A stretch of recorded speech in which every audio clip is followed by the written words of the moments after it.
The bloody fighting of the Korean War, which pits countryman against countryman, left against right, and capitalist against communist, has long roots. In some cases, these roots stretch back decades or even centuries before the outbreak of this war.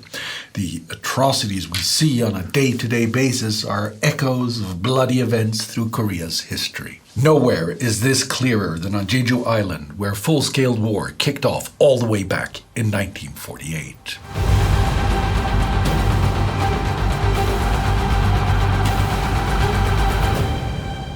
I'm Spartacus Olsson, and this is a War Against Humanity special episode on the Jeju Island uprising. Jeju Island, also romanized as Jeju-do and Jeju-do, sits in the Korean Strait, about 80 kilometers south from the mainland and about 250 kilometers east of Japan.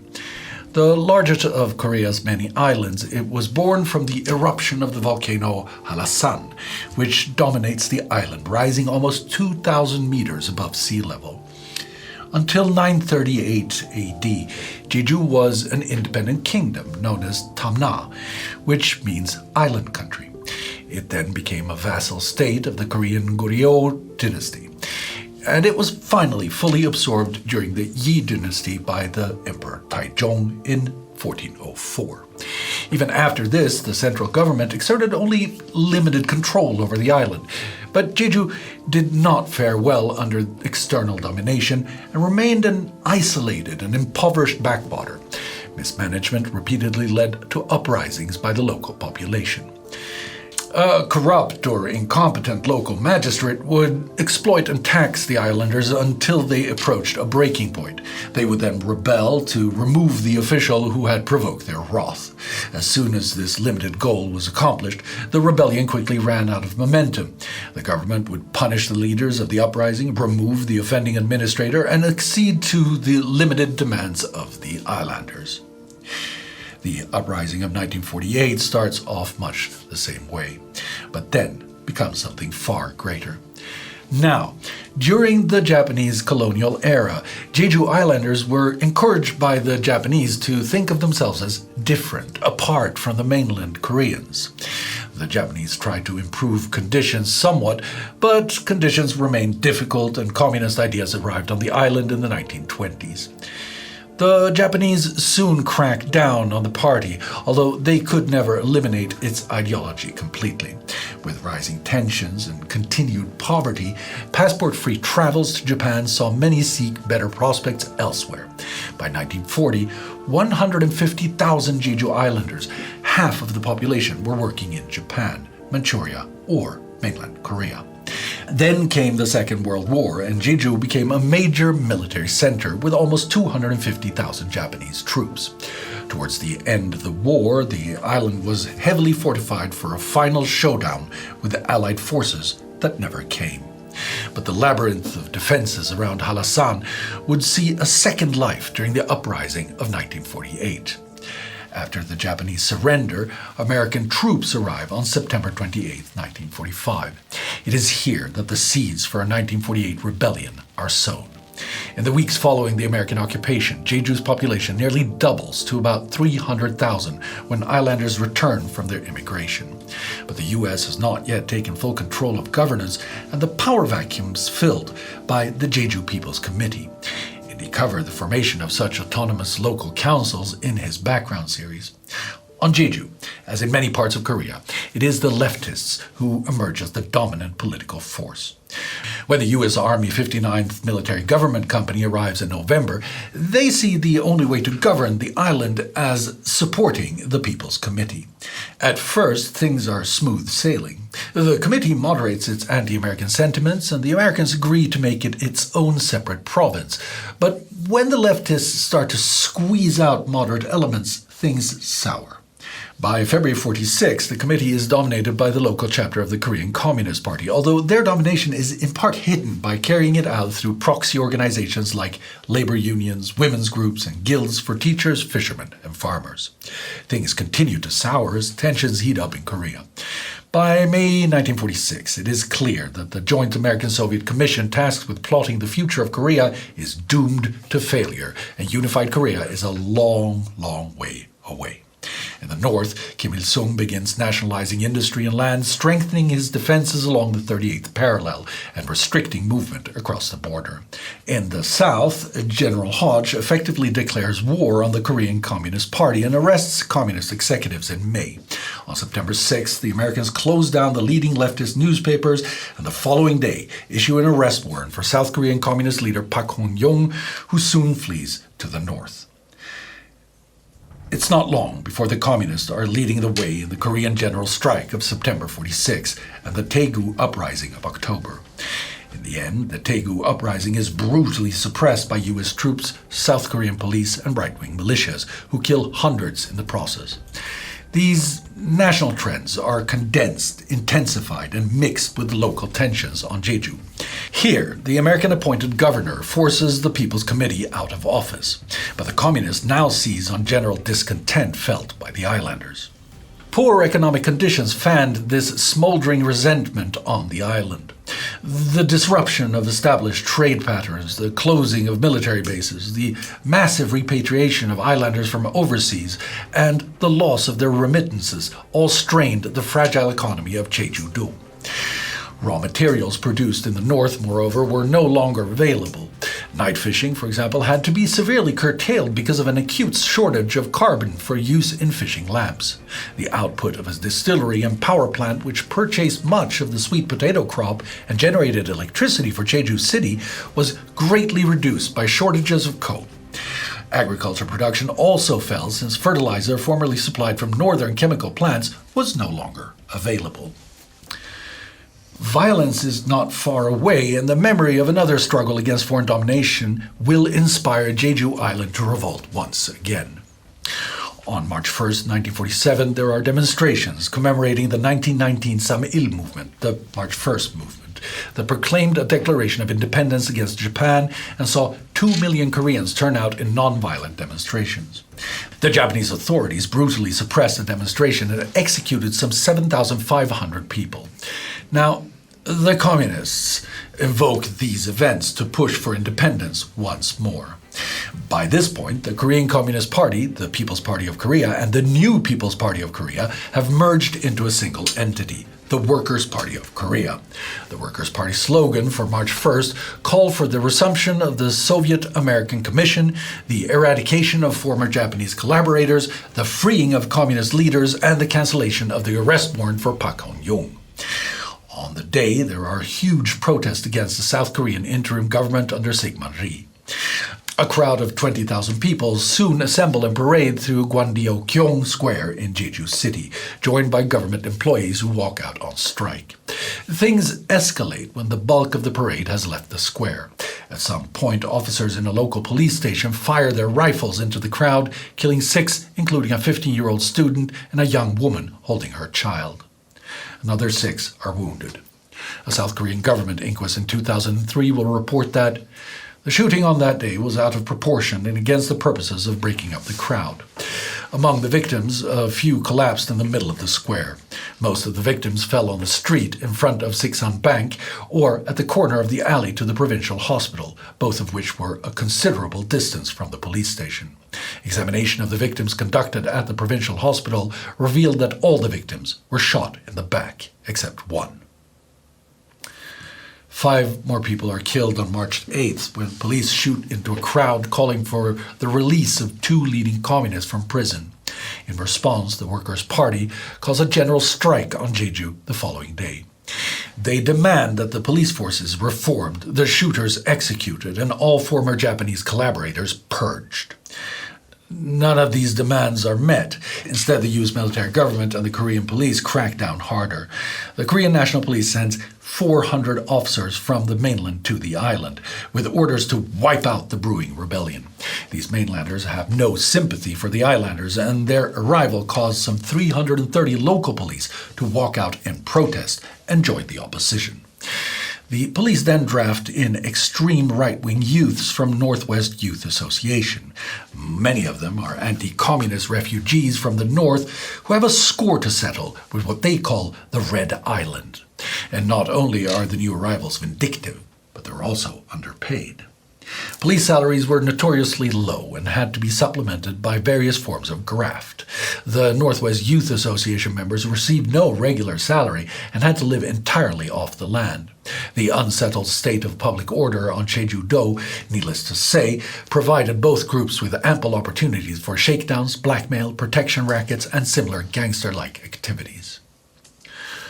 Over the following year, the police detained 2,500 people. That's almost 1% of the island's population. Torture is frequent and prison cells become dangerously overcrowded. In one case, a U.S. inspection team records that 35 people are held in a cell of 10 by 12 feet. There are protests, shootings, and back and forth cycle of violence between the government forces and the growing guerrilla movement. By early 1948, nearly 20% of Jeju's population, some 60,000, are members of the Workers' Party. There are party cells firmly established in every village.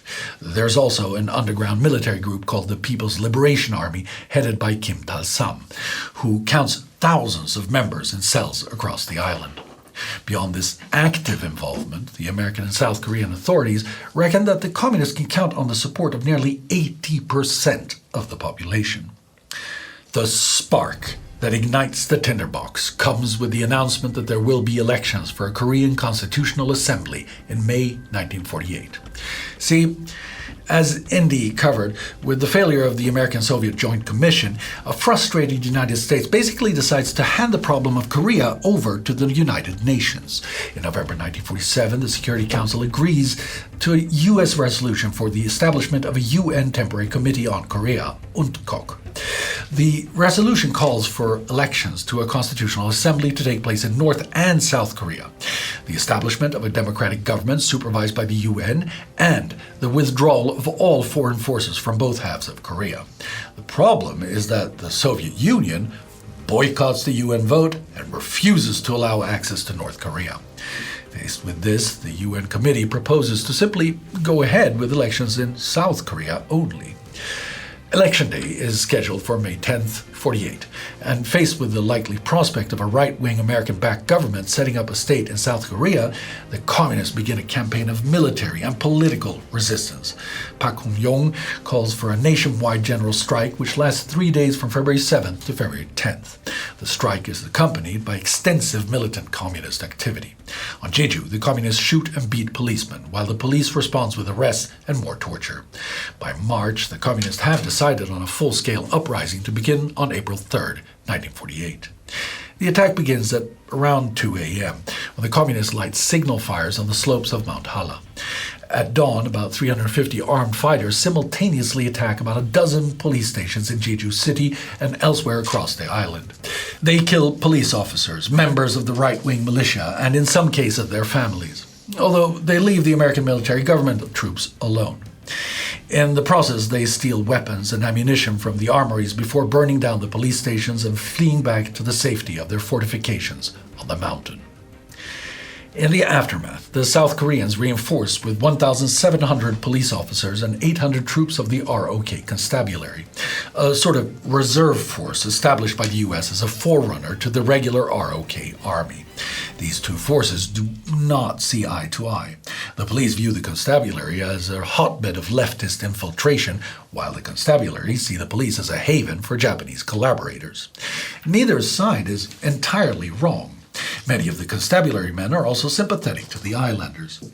So although the force does carry out anti-guerrilla operations which kill innocent islanders, somewhere between 40 and 100 troops defect to the guerrillas in late April. Communist terror attacks increase as the elections approach, even as the island fills with security forces.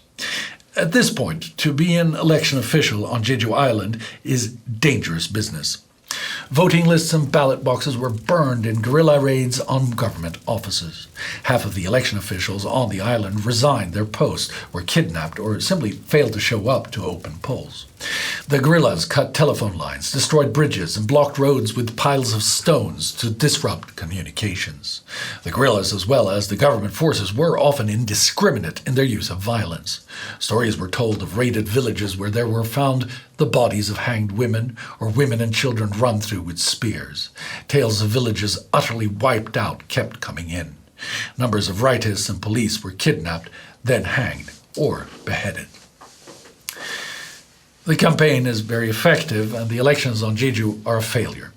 Turnout on the island is only about 65% compared to a national average of 95%. U.S. military Governor William Dean declares the results of 2 districts invalid, something which happens nowhere else in South Korea. In August, the communists hold their own underground elections in coordination with the North. Meanwhile, their infiltration of the constabulary proves brutally effective. In one incident, 80 soldiers are killed in a guerrilla ambush after operational plans are obtained by a spy. In October, the 14th Regiment of the Constabulary rises up in revolt in the port city of Yosu when told they will be sent to suppress the revolt on Jeju. They establish a people's court and start executing police officers, rightists, and former Japanese collaborators. Although the rebellion in Yosu is put down, about 1,000 defectors retreat into the mountains to become guerrillas. All this while the ROK's forces on Jeju fight a brutal counterinsurgency through murders, torture, rapes, and hostage-taking. The new ROK 9th Regiment commander, Song Yo-chan, gains the upper hand by the autumn of 1948, with the regiment having been purged of communist sympathizers. One of their main tactics is to forcibly relocate villagers from the island's interior, effectively starving the rebels of their main source of recruits and food. Anyone who remains behind is then treated as a rebel. Between October 6th and November 20th, the 9th Regiment claims that it kills over 1,600 guerrillas and captures another 1,400. Given the relatively small number of actual rebel fighters, the majority of these victims are with great probability civilians, some caught up in intra-service rivalry. At the beginning of December, the leaders of the 9th Regiment decided to make a final push to try to clear the island of guerrillas before they left and to make a mark for their replacements to match. Many innocent persons were killed during this period. The slaughter reached its peak in mid-December when 630 persons were killed in a single week. The disproportion between guerrilla casualties and constabulary losses, as well as the limited number of weapons captured, indicates that a tremendous amount of overkill was involved. Both South Korean and communist sources agree that no more than 300 main force guerrillas remained at this time. Many of the worst atrocities are committed by the right-wing militias. Syngman Rhee has handed some members positions in the police and the constabulary, something that is waved through by the U.S. Army authorities. Still, American advisors are shocked when they witness cold-blooded massacres by these groups. One such massacre occurs in February 1949.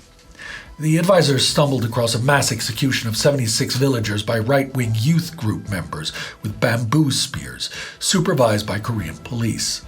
5 women and numerous children of middle school age were among the victims.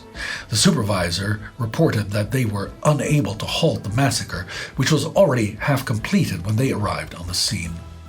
There is no indication, however, that any subsequent action was ever taken to investigate the incident and punish those responsible. The final push against the rebels comes in the spring of 1949 as Syngman Rhee prepares to visit the island. Before the April visit, the goal becomes to destroy the remaining 500 or so active rebels. Colonel Yu Che-hong takes overall command of the 2nd Regiment, the rightist youth, the police, and various paramilitary squads made up by armed civilians. Yu sets an amnesty deadline of March 25th for rebel fighters who wish to surrender. After that, he launches a new offensive which quickly overwhelms the guerrillas. By this point, the guerrillas have lost much of their public support, mainly because of their continued violent raids on villages for supplies and recruits. Then, on April 20th, in a raid on the party headquarters, the ROK manages to capture several large stockpiles of weapons and ammunition, and kills several leaders of the Jeju branch of the Workers' Party. Head of the organization bureau, Kim Min-sung, is beheaded and his head displayed as a warning to others. A similar fate befalls guerrilla leader Yi Toku, whose dead body is nailed to a cross and mutilated with bamboo spears. By this point, Rhee has already arrived on the island and made his victory speech. The president's visit is a public relations triumph, with Rhee emerging as a magnanimous victor who promises mercy to those rebels who promise to change their ways. He sets in stone the government's narrative of events which make no mention of neither the material conditions on the island prior to the uprising nor the overzealous actions of the police and constabulary. The final set of trials for what the government calls unrepentant communists take place in July. Prison terms up to and including life sentences are handed out to 1,650 people. Rhee signs off on 250 death sentences.